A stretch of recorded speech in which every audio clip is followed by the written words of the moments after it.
1년 중 가장 더운 때를 지납니다.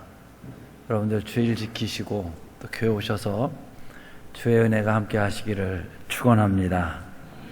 이 산상수훈을 마친 예수께서 질병을 고치십니다.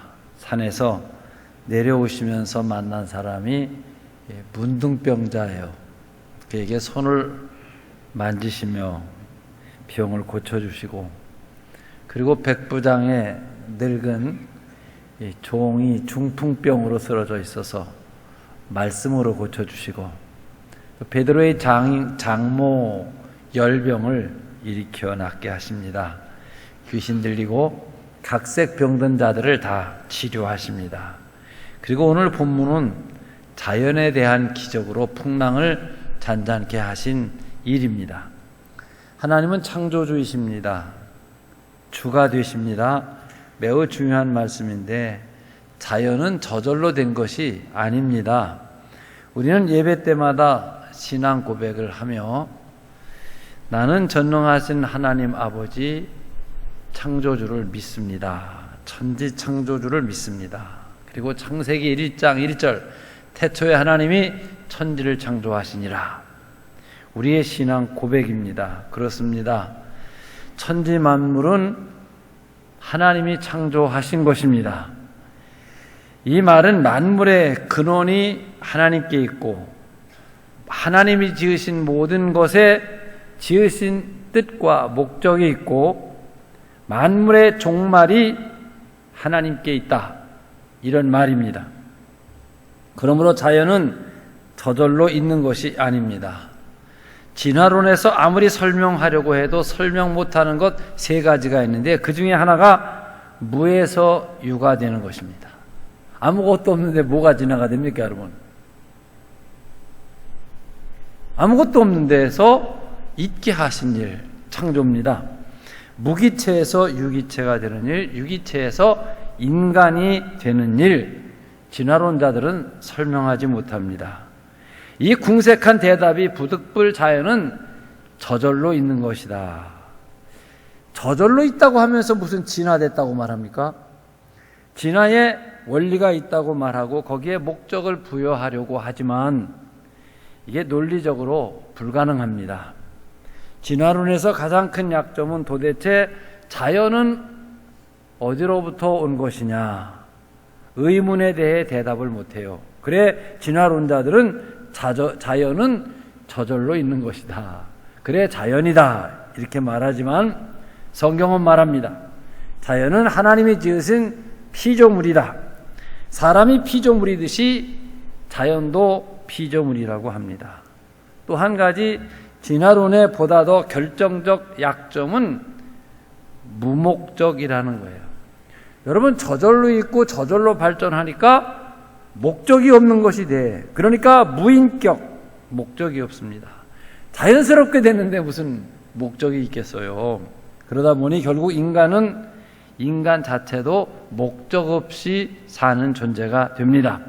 그래서 결국은 오늘 우리가 보는 바와 같이 공산주의자들, 사회주의자들에겐 목적 상실이라는 것이 옵니다. 도대체 인간이라는 것이 존재 목적이 없는 존재라는 거예요. 다른 동물들과 똑같이 사람도 먹고 그야말로 살다 죽는 것입니다. 그 밖에는 아무런 목적도 의미도 없는 세계관으로 전락했고 그 결과가 우리 앞에 있는 것을 우리가 보고 있습니다. 그러면 성경은 무엇을 말씀하고 있느냐? 하나님께서 천지 만물을 창조하셨다. 자연도 피조물이며 따라서 모든 피조물은 하나님의 손에 있고 하나님의 다스림을 받아야 되며 하나님의 지배 속에 있다고 믿는 것입니다.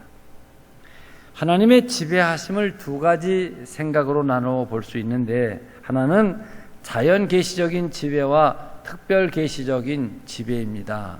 어렵게 말했지만 쉽게 이런 얘기입니다. 자, 하나님께서 모든 자연과 만물을 만드실 때 거기에 일정한 원칙, 질서를 주고 만드셨다는 거예요. 그 질서를 통하여 하나님께서 자연과 만물을 지배하시고 하나님 만드신 모든 것 속에는 존재의 의미와 목적이 있다는 거예요. 풀 한 포기도 있어야 될 이유가 있고 들에 꽃 한 송이도 있어야 될 이유가 있고 발길에 걷어 차이는 돌멩이 하나도 하나님이 지으셨고 있어야 될 이유, 존재의 목적이 반드시 있다는 것입니다. 그러면 자연계시란 무엇입니까? 하나님께서 천지를 창조하시면서 거기에 섭리의 원리를 주셨습니다. 물은 높은 곳에서 낮은 곳으로 흐릅니다. 따뜻한 공기는 위로 올라가고 차가운 공기는 아래로 내려옵니다. 수증기는 올라가고 비는 내려서 땅을 적십니다. 그렇지 않아요? 우리 방금 부른 78장 찬송에서도 해가 뜹니다. 일정한 궤도를 틀림없이 질서 있게 운행합니다. 여름이 지금 더운 때를 지나가지만 세상을 산 여러분들은 2주일 전후면 더위는 간다. 다 생각하고 계십니다. 추나추동 계절의 변화가 일정한 질서 속에서 운행되는 것을 수없이 경험을 하셨기 때문입니다. 이 원리 속에서 철새들이 자기 맞는 기온을 찾아서 이동을 합니다. 가만히 생각해 보면 그 질서만 들여다봐도 참 신비하고 오묘합니다. 삼라만상의 추나추동이 바뀌고 일정한 법칙에 따라 운영을 하고 그 속에서 생존 경쟁하며 강육 약식하고 강한 것이 약한 것을 잡아먹고 그 가운데 이기는 것이 살아남는 적자 생존 속에서도 더하지도 덜하지도 않는 질서가 하나님의 섭리 안에서 이루어지고 있는 것이죠. 우리들이 참 개를 많이 키웁니다. 지난주 월요일 날 저희 아이들이 휴가를 가면서 개를 좀 맡아달라는 겁니다. 이거 애기 하나 오는 거가 똑같아. 제가 아유 딱 잘랐습니다. 그런데 이게 손녀가 와서 할아버지 이거 좀 가주시려는데 대책이 없어서 맡았는데 이 강아지 한 마리 오는데요. 강아지 장난감, 강아지 간식, 강아지 먹이, 그 기저귀 뭐 해가지고 이게 두 보따리가 커요. 그 아이들 어렸을 때 애를 맡을 때도 애 오면 젖병 오고 우유병 오고 그 다음에 기저귀하고 갈아입히로 가방 하나면 되는데 요만한 3, 4kg짜리 개 한 마리 오는데 보따리가 큰 게 두 보따리가 오더라 이거예요.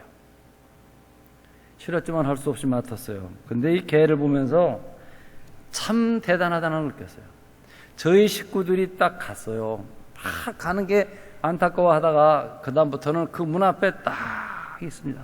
4박 5일을 앉아 그 자리에 있어요.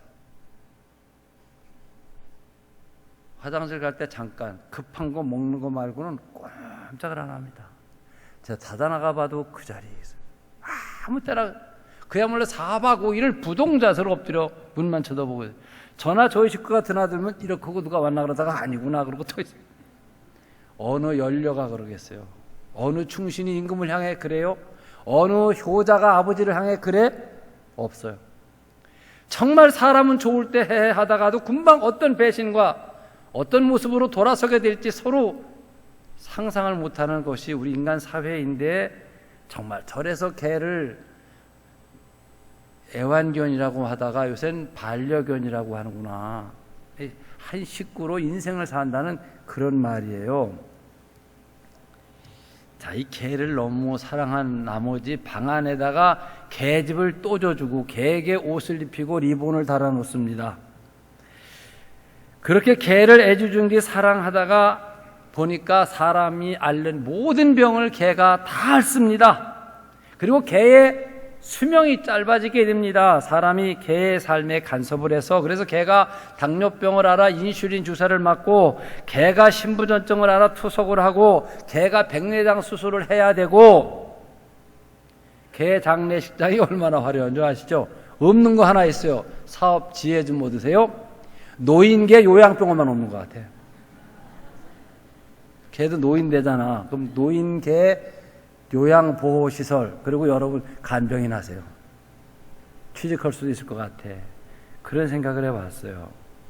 여러분, 개 병 안 나고 키우는 방법 가르쳐 드릴까요?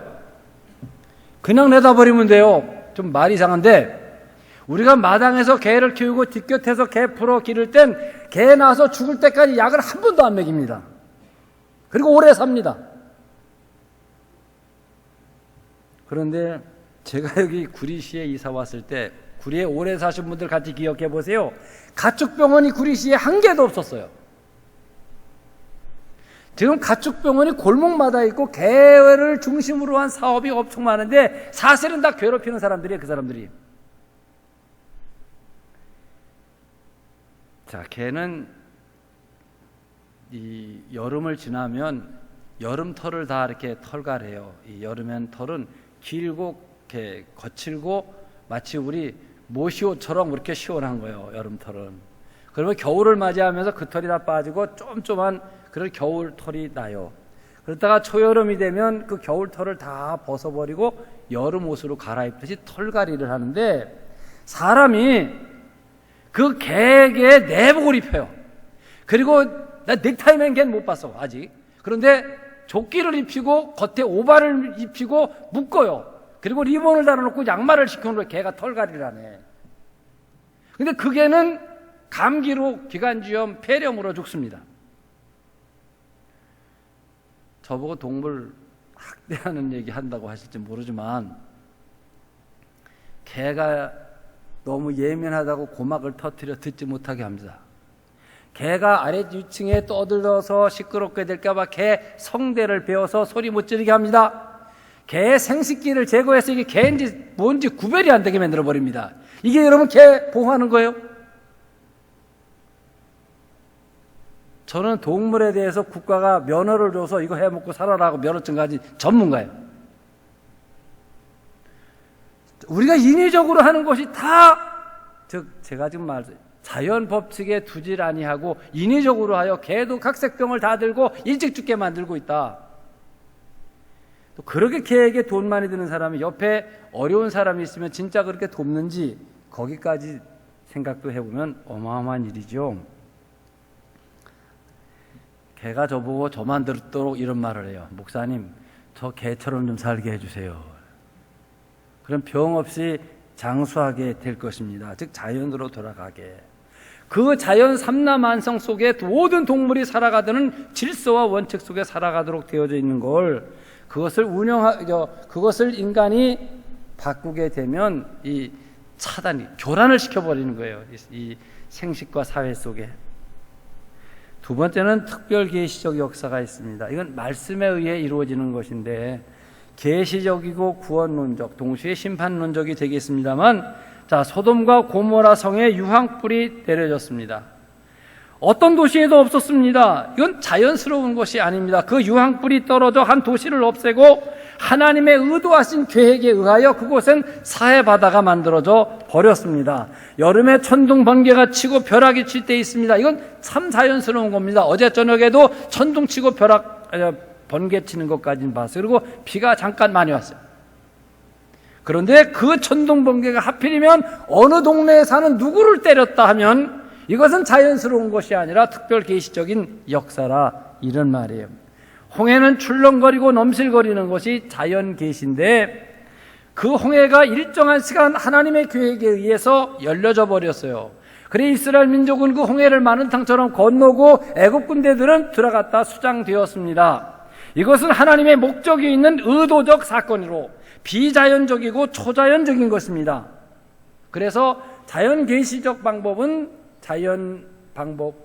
특별 계시적 방법은 자연 계시적 방법 위에 있는 하나님의 역사입니다. 이것을 우리는 기적이라고 말하고 신앙생활을 하는 우리들에겐 이적이라는 표현을 씁니다. 자, 오늘 예수님께서 자연을 향하여 명령하셨습니다. 이 풍랑과 바람, 바다를 꾸짖으시자 고요해졌습니다. 이 사건은 단순히 예수께서 이런 능력을 가진 분이다, 이것을 과시하기 위한 일이 아닌데 적어도 이런 엄청난 의미가 내포되어져 있습니다. 하나님이 하시는 일을 예수님도 하신다. 하나님께서 자기의 의지대로 자연을 운영하시듯 예수님께서도 자연을 지배하고 운영하시는 분이시다. 그리스도께서 하나님이신 것, 자연을 향하여 명령을 내리실 권리가 있고 자연은 자연을 만드신 그리스도에게 순종되어진다. 예수님께서 자연을 향하여 말씀하신 이 사건은 예수 그리스도께서 만물의 주인이 되시고 통치자 되심을 알게 하시기 위한 계시입니다. 본문에는 메갈레라고 하는 헬라어가 3번 나오는데 영어의 메가톤 이런 말에 어원을 갖는 말입니다. 마태복음 8장에서 그 백부장이 예수께서 내가 가서 고쳐주리라 그랬더니 말씀만 하십시오. 주님이 우리 집에 오는 걸 감당할 수 없습니다 할 때 예수께서 그 백부장의 믿음을 보시고 내 믿음이 크도다 할 때 메갈레란 그런 말을 쓰셨는데 오늘 본문의 24절에 바다에 큰 오리, 이 큰이란 말이 메가톤, 메갈이라는 말로 표현되어 있고 26절에 아주 잔잔하여졌더라. 아주 잔잔해. 이건 바다가 숨을 못 쉬더라. 메가톤급 풍랑이 있는데 갈릴리 바다에 한 번도 그 정도의 풍랑이 없는 어마어마한 풍랑이 일어나는데 예수님께서 일갈하시니까 숨을 못 쉬더라. 아주 조용해지더라. 메갈레 조용해지더라. 27절에 그 사람들이 놀랍게 여겨 똑같은 본문이 마가복음 4장 35절 이하에 있는데 심히 두려워. 자, 바다에 태어나서 생전쯤 어마어마한 풍랑을 만나는데 죽게 되었는데 한 말씀 하시니까 바다가 숨을 못 쉬어. 이걸 본 사람들이 호흡이 정지되는 거예요. 심히 놀랐다. 이걸 메갈레 이런 말로 썼습니다. 자, 메가톤급 풍랑에 일갈하시니 메가톤급 고요함이 있고 그것을 본 사람들이 메가톤급으로 놀랬다. 메가톤이라는 말을 지난 시간에도 말씀드리다 말았는데 1메가톤은 다이나마이트 100만 톤이 폭발하는 그런 능력이랍니다. 히로시마에 떨어졌던 그 원자폭탄은 다이나마이트 2만 톤이 터진 정도의 위력이라고 그랬대요. 2만 톤이 히로시마에 떨어진 원자탄인데 1메가톤이 100만 톤이다. 상상해 보셔요. 그렇다면 오늘 본문에서 주님께서 말씀하시는 주제가 무엇입니까? 믿음입니다. 예수님은 이 풍랑 중에 지금 주무시고 계십니다. 퍽 고단하셨든지 아무 생각 없이 주무시고 계십니다. 배를 제자들이 지금 저어가고 있습니다. 시간은 저녁 시간이 되었고 갑작스럽게 풍랑이 일어나는데 예수님께서는 바깥 형편과 전혀 상관없이 계속 주무시고 계십니다. 아마 풍랑이 일고 있다는 것을 모르고 계시는 건 아닌 것 같은데 아무튼 예수님은 베개를 베고 쉬고 계십니다.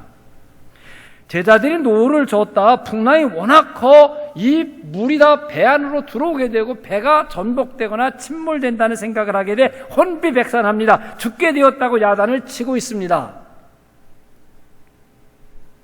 똑같은 배를 두 종류의 사람이 있어요. 한쪽에선 천하태평으로 주무시고 한쪽에선 죽게 되었다고 난리를 치고 있습니다. 왜 한쪽은 천하태평이 있고 왜 한쪽에서는 죽게 되었다고 난리를 치느냐? 믿음 때문이라는 것입니다. 믿음이 있는 사람에겐 고요함이 있고 믿음이 없으면 죽음의 위기를 겪고 있다는 말이죠. 그러므로 지금 풍랑이 있느냐 없느냐, 풍랑이 크냐 작으냐의 문제가 아니라 믿음 때문이라는 거예요. 그래 예수님께서 말씀하신 게 26절에 어찌하여 이렇게 믿음이 없느냐? 믿음의 없음을 일깨워 주시고 마가복음 4장 40절을 보게 되면 어디 너희에게 믿음이 없느냐? 풍랑에 대해서는 이런 반급이 없으시고 오직 믿음에 없다. 믿음의 문제를 말씀하십니다. 문제는 하나님과 나와의 관계에서의 믿음입니다. 어떤 믿음이냐?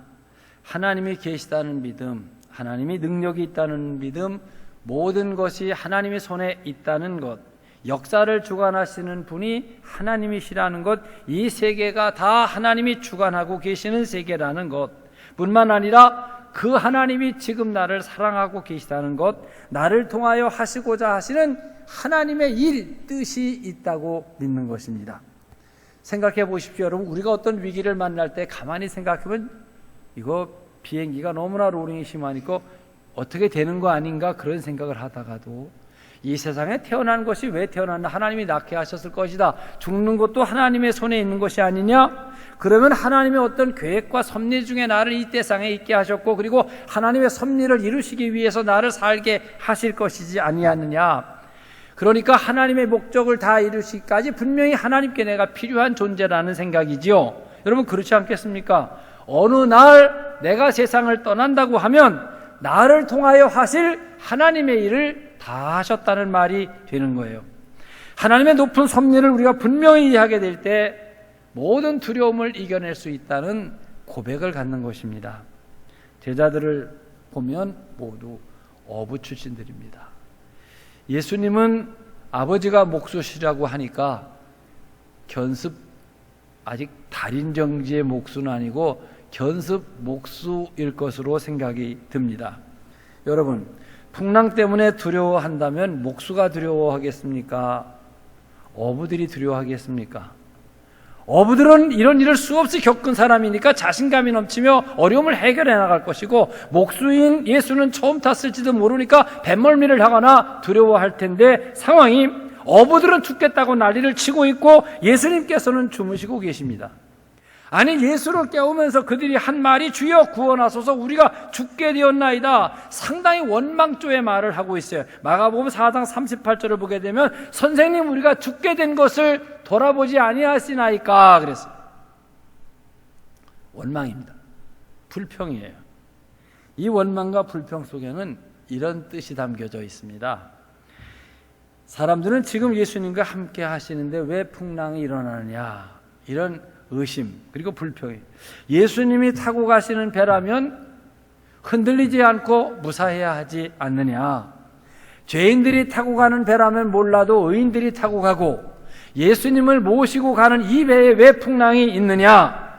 우리도 가끔 이런 생각을 합니다. 내가 신앙생활을 잘 하는데 왜 내 사업에 풍랑이 오며 내 건강생활에 풍랑이 오며 내 삶에 풍랑이 오는가? 내가 기도하는 사람인데 왜 만사에 되는 노릇이 없는가?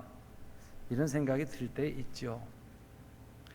예수님에 대한 의식의 문제입니다. 예수님이신데 우리가 죽게 된 걸 모르신단 말인가? 아무리 깊이 잠드셨어도 이 난리가 났는데 모르신단 말인가? 다시 말하면 예수님이 우리에 대하여 알고 계시는가? 내 형편과 사정을 주님이 아시는가 하는 의문을 가진 겁니다. 참 중요한 대목인데, 여러분, 하나님께서 여러분의 사정을 정말 알고 계실까? 아시면 이렇게 무관심하실 수가 있어? 어찌하여 내 사정을 돌아보지 않으셔? 이렇게 원망하는 거예요. 이렇게 되면 믿음은 부도난 거예요. 두 번째 하나는 이 원망 속에는 이기적인 것이 가득 차 있습니다. 자, 여러분 보세요. 한쪽 사람은 눈을 뜨고 있는 사람이고 한쪽은 눈을 감고 자는 사람이에요. 걱정을 하려면 눈 뜬 사람이 자는 사람 걱정해야 돼요. 자는 사람이 눈 뜨고 활동하는 사람을 걱정해야 돼요. 여러분 생각에 눈 뜨고 활동하는 사람이 잠자는 사람을 걱정해야 되는 것이 옳다고 생각하시지요. 적어도 제자들은 이 바닷가에서 자라나 이 배를 저으며 평생을 고기잡이를 했기 때문에 상당히 지리에 대해서도 익숙하고 배를 운영하는 것에서도 능수능란하며 비상사태에 대해서도 그들은 헤엄쳐 나갈 수 있는 그런 능력이 있는 사람들일 거예요. 그렇다면 그들은 주무시고 계신 예수를 향하여 선생님 일어나세요, 위험하십니다, 이렇게 주무시고 계시면 안 돼요. 저 옆에 비상 구명조끼가 있는데 일단 입으셔야 되고, 그 다음엔 저희가 아무래도 이 지역에 익숙하니까 저희들 따라오세요, 이렇게 했어야 되는 것 같아요. 그런데 잠주무시는 예수를 향하여 우리를 안 돌아보십니까? 이런 질문을 하고 있습니다. 이건 자기만 생각하고 있는 거예요. 요즘에 이런 인격 장애자, 미성숙한 인격을 갖고 사는 사람들, 이 사람들은 항상 언제나 이기적이지요. 자기밖에 생각할 줄을 몰라요. 그래서 반사회적 성격을 갖고 그들이 묻지마 그런 범죄를 함으로 엉뚱한 사람들이 날벼락 같은 그런 피해를 입는 일이 우리 주변에 심심치 않게 나오지 않아요, 여러분? 남들이 편안한 게 괜히 속이 틀려서 못 보는 거예요. 남이 행복한 것을 보면 괜히 마음이 안 편해. 혹시 여러분들 중에 누가 행복한 거 보면 마음이 안 편하면 정신병원 가보셔야 돼. 아니면 회개를 하시든지. 한 15년 전에 대구에 지하철에 화재 사건이 났습니다. 세월호 사건도 비슷했습니다만 그때 죽은 사람이 192명이고 부상당한 사람이 148명이에요. 이 김대한이라는 사람이 이런 사회에 대해서 불만이 내 인생 끝내버려야지. 근데 혼자 죽긴 억울해. 그래서 휘발유를 이 페트병에 타가지고 지하철을 탔어요. 그리고 그걸 뿌렸어요. 그리고 불을 질렀어요. 그래 땅속 몇십 메다 밑에 지하철에서 불이 나가지고 타는 거예요. 근데 다행히 그 열차는 문이 열려 있고 서 있던 것이어서 그 차에 있는 사람들 대부분이 나왔어요. 그런데 마주보고 오던 차가 거기에 섰는데 여기 중에 그쪽 차에도 불이 옮겨 붙는데 기관사라는 사람이 마스터키를 빼가지고 자기만 도망가 버렸어요. 차에 불이 붙었는데 문이 열리지 않고 그 안에 사람이 다 죽은 거예요. 이 사고가 나서 더 나라가 시끄러웠던 것은 그 승무원들 모두가 다 도망갔고 아무도 대피를 안내한 사람이 없었어요. 그래서 차에 갇혀서 다 죽은 거예요. 세월호 선장 혼자 나오듯이. 이게 무슨 얘기입니까? 지금 천재지변이에요, 제자들도. 그리고 자기들이 의의를 해야 될 사람들이. 그런데 다 생각은 나밖에 없어요. 자기밖에 생각 안 하는 거예요. 왜 나를 안 돌아보십니까? 예수님은 누구십니까? 주님이시라면 나를, 이건 얘기가 안 되는 거예요. 우리가 그래요. 평안하고 믿음이 있다고 할 땐 내가 주님께 어떻게 헌신할 것이냐, 뭐 다 할 것처럼 얘기를 하다가도 우리의 삶의 위기가 처하고 어렵게 되면 자기밖에 모르고 베드로처럼 도망쳐버리는 그런 일이 생겨지는 걸 보이는 거예요. 사랑하는 성도 여러분, 예수님이 타신 배도 풍랑을 만납니다. 다만 빠져 죽지는 않습니다. 이걸 잊지 말아야 됩니다. 설령 빠져 죽는다 하더라도 하나님의 계획하신 일은 반드시 성취됩니다. 하나님의 일은 절대로 중단이 없습니다. 베드로가 물에 빠져 죽는다 하더라도 하나님의 일은 중단되지 않습니다. 이것을 알아야 됩니다. 사도 바울이 로마 감옥에서 순교를 해도 오히려 그 일로 하나님의 사업은 확장돼 나갑니다. 실패하는 법이 없습니다. 아무쪼록 나를 중심으로 생각하지 마시기를 바랍니다. 내가 죽으면 하나님의 사업이 무너지는 것처럼 착각하지 마십시오. 풍랑은 일어나도 예수의 뜻은 이루어진다. 믿으시기를 바랍니다. 26절을 보면 바람을 꾸짖으셨습니다. 여기서 바람과 바다를 꾸짖으신 것은 귀신을 꾸짖으실 때와 같은 말이고 제자들에게 믿음이 없다고 꾸짖으신도 같은 말입니다. 같은 뜻이에요. 사람을 꾸짖으시기도 하고 귀신을 꾸짖으시기도 하시고 자연을 꾸짖기도 하십니다. 모든 피조물이기 때문이며 다 같이 꾸짖음을 받아야 합니다. 자연과 바다를 향하여는 잠잠하라 하시니 잠잠해졌고 귀신을 향하여 나가라 하시니 귀신이 나가고 사람이 온전해지고 믿음이 없는 제자들을 향하여 큰 믿음을 가지라. 그러하여 그들이 온전해져 가고 죽은 지 나흘이 된 나사로를 향하여 나오너라 하였더니 냄새나는 나사로 위에 시신이 생명을 얻고 나옵니다. 그리고 주의 말씀은 그대로 이루어집니다. 모두가 다 순종으로 응답하도록 되어져 있기 때문입니다. 그만큼 주의 말씀은 능력이요 권세가 있기 때문입니다. 27절 이가 어떠한 사람이기에 바람도 바다도 잔잔하는고. 마가복음 4장 41절에 보면 그가 누구이기에 바람과 바다도 순종하는고 하였더라. 주의 말씀에 순종으로 응답을 했어요. 그리고 어찌하여 믿음이 없느냐, 믿음이 적은 자들아 책망을 받았어요. 믿음이 있으면 평안해지고 고요해지고 아무 걱정이 없어지고 풍랑이 있다 없다 바다가 흉흉하고 고요하다 아니면 물결이 크다 작다 문제가 아니라 바로 믿음이 없는 것에 대한 염려요 걱정요야 합니다. 믿음을 묻고 계십니다. 예수님의 한 말씀에 고요해진 바다, 그런데 사람들이 심히 두려워하고 있습니다. 주님은 이 일을 통하여, 주님이 하신 일을 통하여 놀라고 주님이 누구신가를 생각하면서 놀라고 있습니다.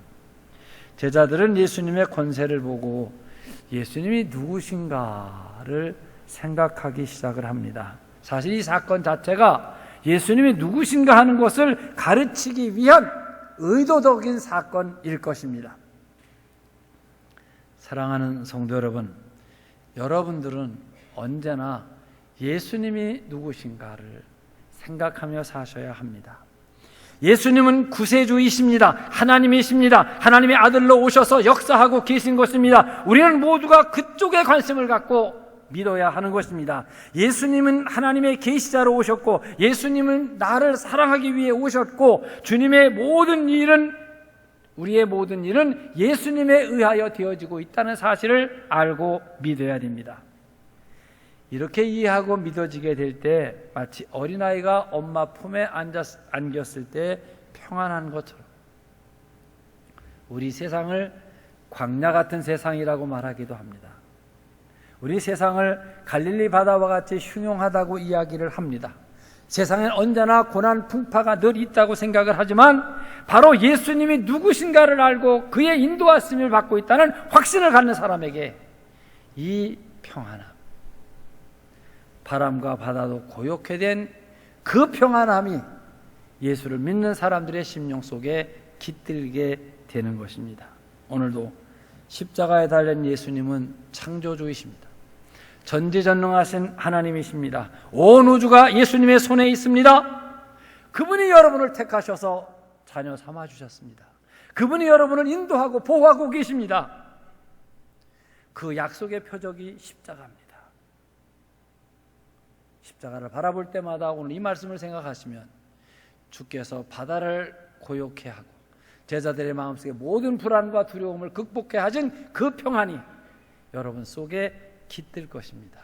주님을 모시고 그 인도를 받으며 이 평안을 누리시는 여러분들이 되시기를 축원합니다.